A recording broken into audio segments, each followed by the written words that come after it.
নমস্কাৰ মৰমৰ ছাত্ৰ ছাত্ৰীসকল মই শ্ৰী অজিত শইকীয়া তোমালোকৰ শিক্ষা বিভাগৰ শিক্ষক ছাত্ৰ ছাত্ৰীসকল তোমালোক সকলোৱে জানা যে সাম্প্ৰতিক সময়ত সমগ্ৰ বিশ্বতে কৰোনা মহামাৰীয়ে সৃষ্টি কৰা এক অতি ভয়াৱহ পৰিস্থিতিৰ বাবে আমি সকলোৱে সমগ্ৰ বিশ্ববাসীয়ে আজি প্ৰায় 5টা মাহ গৃহবন্দী হ'ব লগা হৈছে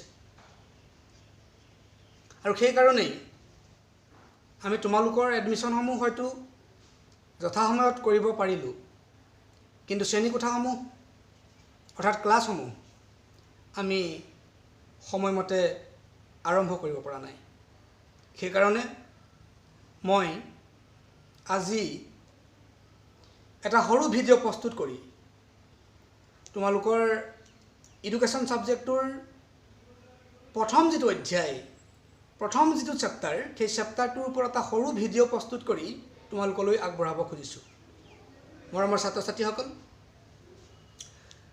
এডুকেশ্যন সাবজেক্টৰ যিটো প্ৰথম চেপ্টাৰ এই প্ৰথম চেপ্টাৰটোৰ নাম হৈছে শিক্ষাৰ সংজ্ঞা অৰ্থ আৰু লক্ষ্য meaning, definition and aims of education.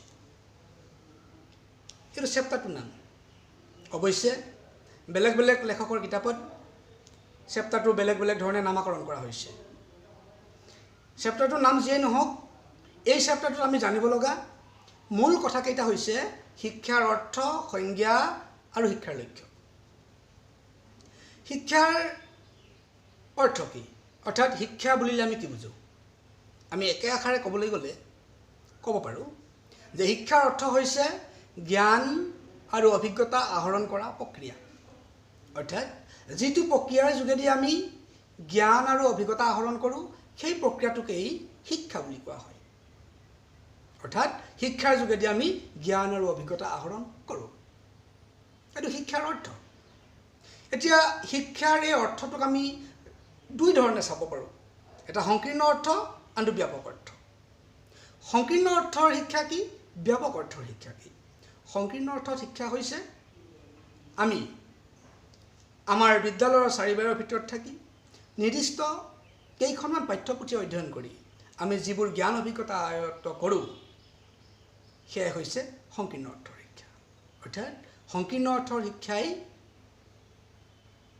আমাক বুজায় যে আমি আমাৰ বিদ্যালয়ৰ চাৰিবেৰৰ ভিতৰত থাকি নিৰ্দিষ্ট কেইখনমান পাঠ্যপুথি অধ্যয়ন কৰি যি জ্ঞান অভিজ্ঞতা আহৰণ কৰোঁ সেয়াই হৈছে সংকীৰ্ণ অৰ্থৰ শিক্ষা শিক্ষাৰ আন এটা অৰ্থ হৈছে শিক্ষাৰ ব্যাপক অৰ্থ ব্ৰড মিনিং অফ এডুকেশ্যন শিক্ষাৰ ব্যাপক অৰ্থটো কি শিক্ষাৰ ব্যাপক অৰ্থটো হৈছে যে এজন মানুহে নিজৰ সমগ্ৰ জীৱনকালত জন্মৰ পৰা মৃত্যুলৈকে যিমানবোৰ জ্ঞান অভিজ্ঞতা আহৰণ কৰিলে সেই সকলোবোৰেই ব্যাপক অৰ্থৰ শিক্ষা ব্যাপক অৰ্থত সেই সকলোবোৰেই শিক্ষা অৰ্থাৎ এজন মানুহে জন্মৰ পৰা মৃত্যুলৈকে বিভিন্ন উৎসৰ পৰা বিভিন্ন পৰিৱেশ আৰু পৰিস্থিতিৰ পৰা আয়ত্ত কৰা সকলো ধৰণৰ জ্ঞান অভিজ্ঞতাৰ সমষ্টিকেই শিক্ষা বুলি ক'ব পাৰি এয়া ব্যাপক অৰ্থৰ শিক্ষা this is the broad meaning of education and another one was narrow' meaning of education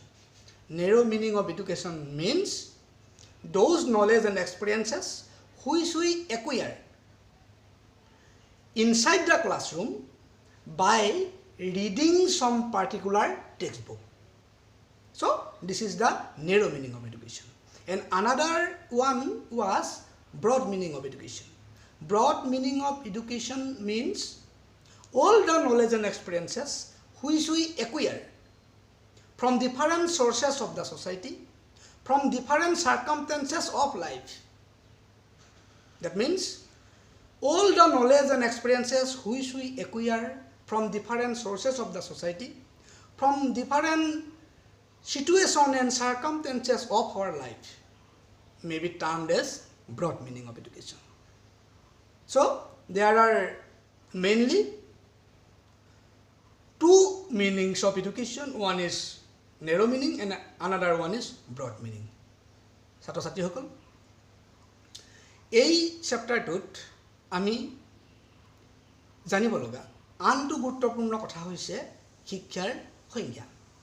শিক্ষাৰ সংজ্ঞা বুলি ক'লে আমি আকৌ নতুনকৈ ভাবিব লগা একো নাই। শিক্ষাৰ অৰ্থ বুলি ক'লে আমি যিটো কথা ভাবোঁ, শিক্ষাৰ সংজ্ঞা বুলি ক'লেও আমি একেখিনি কথাই ভাবিব লাগিব। মাত্ৰ আমি তাত শিক্ষাৰ সংজ্ঞা বুলি ক'লে মানে আমি বিশিষ্ট শিক্ষাবিদ বা দাৰ্শনিকসকলে শিক্ষা সম্পৰ্কে দিয়া দুটামান সংজ্ঞা আমি তাত অন্তৰ্ভুক্ত কৰিব লাগিব, সংলগ্ন কৰিব লাগিব। এতিয়া শিক্ষাৰ সংজ্ঞা বুলি কওঁতে মই কেইজনমান মহান শিক্ষাবিদৰ দুটামান সংজ্ঞা তোমালোকৰ আগত দাঙি ধৰিব খুজিছোঁ। এৰিষ্টটল এজন মহান দাৰ্শনিক, এজন শিক্ষাবিদ। এৰিষ্টটলে কৈছে যে সুস্থ শৰীৰত সুস্থ মনৰ সৃষ্টি এই শিক্ষা। According to Aristotle, creation of a sound mind in a sound body is education. It is according to Aristotle. Plato, আন এজন বিখ্যাত দাৰ্শনিক প্লেটোৰ মতে শিক্ষাৰ অৰ্থ হৈছে উপযুক্ত সময়ত সুখ আৰু দুখ অনুভৱ কৰিব পৰা ক্ষমতা। According to Plato, education is the capacity to feel pleasure and pain at the right moment. অৰ্থাৎ উপযুক্ত সময়ত সুখ আৰু দুখ অনুভৱ কৰিব পৰা ক্ষমতাই হৈছে শিক্ষা। এইটো প্লেটো সংজ্ঞা। আন এজন ভাৰতীয় দাৰ্শনিক অৰ্থাৎ আমাৰ জাতিৰ পিতা মহাত্মা গান্ধীৰ মতে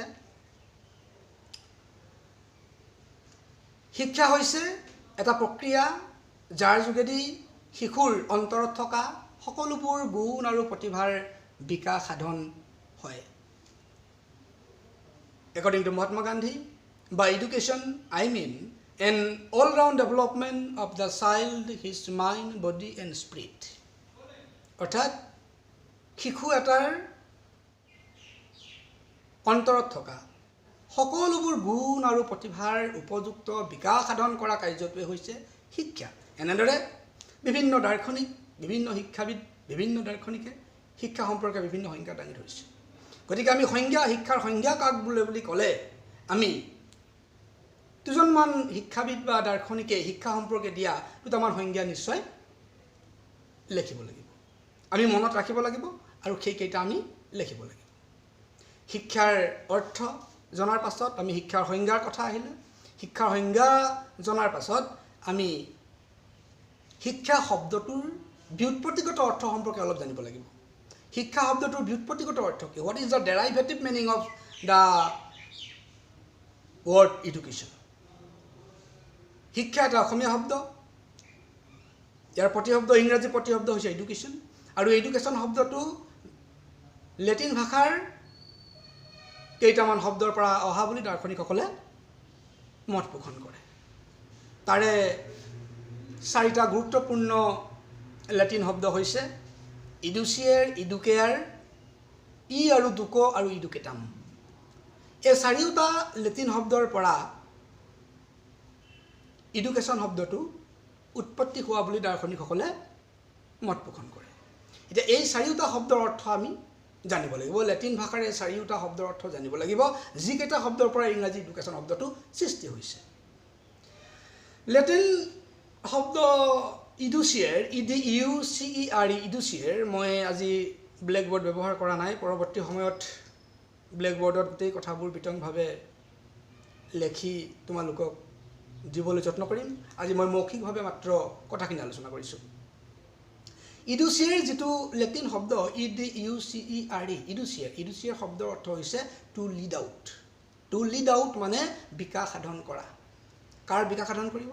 মানুহৰ অন্তৰত থকা গুণ আৰু প্ৰতিভাসমূহৰ বিকাশ সাধন কৰিব। আনটো শব্দ ইডুকেয়াৰ, IDUCER, ইডুকেয়াৰ। এই ইডুকেয়াৰ শব্দটোৰ অৰ্থ হৈছে টু ব্ৰিং আপ, তুলি তালি ডাঙৰ দীঘল কৰা বা লালন পালন কৰা, টু ব্ৰিং আপ। ৩ নম্বৰ যিটো শব্দ লেটিন শব্দ সেইটো হৈছে ই আৰু দুকো। ই মানে আউট অফ, দুকো মানে আইলিড, অৰ্থাৎ য'ৰ পৰা মই আগবাঢ়ি যাওঁ বা য'ৰ পৰা মই বিকাশ সাধন হওঁ, অৰ্থটো সেইটো। ই আৰু দুকৰ অৰ্থ হৈছে য'ৰ পৰা মই আগবাঢ়ি যাওঁ। তাৰমানে ক'ৰ পৰা আগবাঢ়ি যায়? শিক্ষা মানুহৰ অন্তৰৰ পৰা আগবাঢ়ি যায়। মানুহৰ অন্তৰত থকা গুণ আৰু প্ৰতিভাসমূহৰ বিকাশ সাধন হ'লেই শিক্ষা লাভ হয়। তাৰমানে শেষৰ যিটো শব্দ লেটিন শব্দ ইডুকেটাম শব্দটোৰ অৰ্থ হৈছে এক্ট অফ টিচিং, মানে জ্ঞান আৰু অভিজ্ঞতা প্ৰদান কৰা কাৰ্য। এক্ট অফ টিচিং, জ্ঞান আৰু অভিজ্ঞতা প্ৰদান কৰা কাৰ্য, মানে জ্ঞান আৰু অভিজ্ঞতা প্ৰদান কৰা কাৰ্যটোৱে হৈছে শিক্ষা। চ' there R 4 particular Latin words which are responsible for the very English word education. That means the English word education has been derived from 4 particular Latin words. They are educiare, educare, educo, and educatum. Educiare means to lead out. Educare means to bring up. Educo means from where I lead, য'ৰ পৰা মই আগবাঢ়ি যাওঁ। আৰু educatum শব্দটোৰ অৰ্থ হৈছে act of teaching. ছাত্ৰ ছাত্ৰীসকল, শিক্ষাৰ অৰ্থ সংজ্ঞা এই দুয়োটা কথা স্পষ্ট হ'বৰ বাবে, মানে শিক্ষাৰ অৰ্থ আৰু শিক্ষাৰ সংজ্ঞা বুজিবৰ বাবে আমি এই শিক্ষা নামৰ যিটো ইংৰাজী প্ৰতিশব্দ এডুকেশ্যন, সেই এডুকেশ্যন শব্দটো ক'ৰ পৰা উৎপত্তি হৈছে আৰু সেই উৎপত্তি যিকেইটা শব্দৰ পৰা উৎপত্তি হৈছে সেই শব্দকেইটাৰ অৰ্থ আমি জানিব লাগিব। তেতিয়া আমি এডুকেশ্যন শব্দটোৰ বা ইংৰাজী এডুকেশ্যন শব্দটোৰ বা অসমীয়াত আমি যাক শিক্ষা বুলি কওঁ সেই শব্দটোৰ অৰ্থৰ সংজ্ঞা বুজিবলৈ সহজ হ'ব। ইয়াৰ পাছত আমাৰ প্ৰথম চেপ্টাৰটোত জানিবলগীয়া আন এটা গুৰুত্বপূৰ্ণ কথা, সেইটো হৈছে শিক্ষাৰ লক্ষ্য। শিক্ষাৰ লক্ষ্য পাঠ্যপুথিত থকাৰ দৰে, লেচনটোত থকাৰ দৰে শিক্ষাৰ কিছুমান অতি গুৰুত্বপূৰ্ণ লক্ষ্যৰ কথা উল্লেখ কৰা হৈছে। জ্ঞান আহৰণৰ লক্ষ্য 1 নম্বৰ, চৰিত্ৰ গঠনৰ লক্ষ্য, সুনাগৰিক গঢ়াৰ লক্ষ্য, বৃত্তিমূলক লক্ষ্য, ব্যক্তিবাদী লক্ষ্য, সমাজবাদী লক্ষ্য। একদম থুলমূলকৈ ক'বলৈ গ'লে ব্যক্তিবাদী লক্ষ্যৰ অৰ্থটো হৈছে ব্যক্তিৰ উন্নতি সাধন কৰা, সমাজবাদী লক্ষ্যৰ অৰ্থটো হৈছে সমাজৰ উন্নতি সাধন কৰা, জ্ঞান আহৰণৰ লক্ষ্য, শিক্ষাৰ যিটো জ্ঞান আহৰণৰ লক্ষ্য, এই লক্ষ্যটোৰ অৰ্থ হৈছে জ্ঞান প্ৰদান কৰা, ছাত্ৰ ছাত্ৰীসকলক জ্ঞান প্ৰদান কৰাটোৱে হৈছে শিক্ষাৰ লক্ষ্য। চৰিত্ৰ গঠনৰ লক্ষ্য, এই লক্ষ্যটোৰ অৰ্থ হৈছে ছাত্ৰ ছাত্ৰীসকলৰ চৰিত্ৰ গঠন কৰা। কাৰণ চৰিত্ৰ অবিহনে আমি কোনো মানুহকেই শিক্ষিত মানুহ বুলি গণ্য কৰিব নোৱাৰোঁ। উপযুক্ত চৰিত্ৰ গঠন কৰাটোৱেই শিক্ষাৰ এটা অন্যতম লক্ষ্য। গতিকে জ্ঞান আহৰণৰ লক্ষ্য মানে জ্ঞান প্ৰদান কৰাটো, চৰিত্ৰ গঠনৰ লক্ষ্য চৰিত্ৰৰ উন্নতি সাধন কৰাটো, বৃত্তিমূলক লক্ষ্য আন এটা গুৰুত্বপূৰ্ণ লক্ষ্য বৃত্তিমূলক লক্ষ্য, তাৰমানে ছাত্ৰ ছাত্ৰীসকলক আমি বৃত্তিমূলক জ্ঞান অভিজ্ঞতা প্ৰদান কৰিব লাগিব। তাৰমানে ছাত্ৰ ছাত্ৰীসকলক অৰ্থ উপাৰ্জনৰ এটা সঠিক পথৰ সন্ধান আমি শিক্ষাৰ যোগেদি দিব পাৰিব লাগিব। বৃত্তি মানে চাকৰি বা কাম, ধন উপাৰ্জন কৰা পথটোকেই বৃত্তি বুলি কোৱা হয়, আমি যাক চাকৰি বুলি কওঁ। গতিকে এটা উপযুক্ত বৃত্তিৰ সন্ধান কৰাটো, এটা উপযুক্ত বৃত্তিৰ বাবে ছাত্ৰ ছাত্ৰীসকলক প্ৰস্তুত কৰি তোলাটো শিক্ষাৰ আন এটা গুৰুত্বপূৰ্ণ লক্ষ্য। শিক্ষাৰ যিকেইটা লক্ষ্যৰ কথা মই থুলমূলকৈ আলোচনা কৰিছোঁ সেইকেইটা হৈছে ব্যক্তিবাদী লক্ষ্য, ব্যক্তিৰ ওপৰত গুৰুত্ব প্ৰদান কৰা, সমাজবাদী লক্ষ্যৰ অৰ্থটো হৈছে সমাজৰ ওপৰত গুৰুত্ব প্ৰদান কৰা, বৃত্তিমূলক লক্ষ্যৰ অৰ্থটো হৈছে ছাত্ৰ ছাত্ৰীসকলক বৃত্তিমূলক জ্ঞান অভিজ্ঞতা প্ৰদান কৰা। ইয়াৰ পিছৰটো হৈছে চৰিত্ৰ গঠনৰ লক্ষ্য, ছাত্ৰ ছাত্ৰীসকলৰ চৰিত্ৰৰ উন্নতি সাধন কৰা, সুন্দৰ আৰু আকৰ্ষণীয় চৰিত্ৰৰ গৰাকী কৰি তোলা।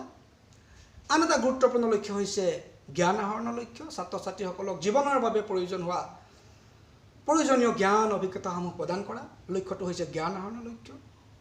সুনাগৰিক গঢ়াৰ লক্ষ্য আন এটা গুৰুত্বপূৰ্ণ লক্ষ্য, শিক্ষাৰ আন এটা গুৰুত্বপূৰ্ণ লক্ষ্য সুনাগৰিক গঢ়াৰ লক্ষ্য।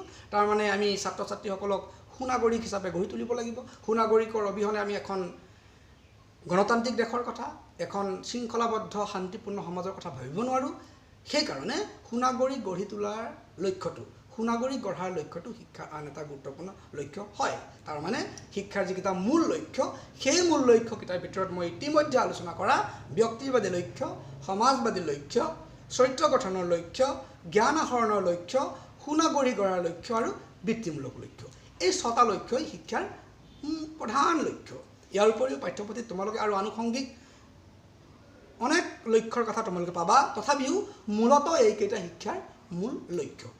পিছত মুখামুখিভাৱে আমি যেতিয়া শ্ৰেণীকোঠাত ক্লাছবোৰ আৰম্ভ কৰিম তেতিয়া গোটেই কথাবোৰ বিতংভাৱে আমি আলোচনা কৰিম। মই থোৰতে এই ভিডিঅ'টোৰ যোগেদি তোমালোকক শিক্ষাৰ অৰ্থ, শিক্ষাৰ সংজ্ঞা, শিক্ষাৰ ব্যুৎপত্তিগত অৰ্থ আৰু শিক্ষাৰ লক্ষ্য এই কথাকেইটাকে আলোচনা কৰিছোঁ।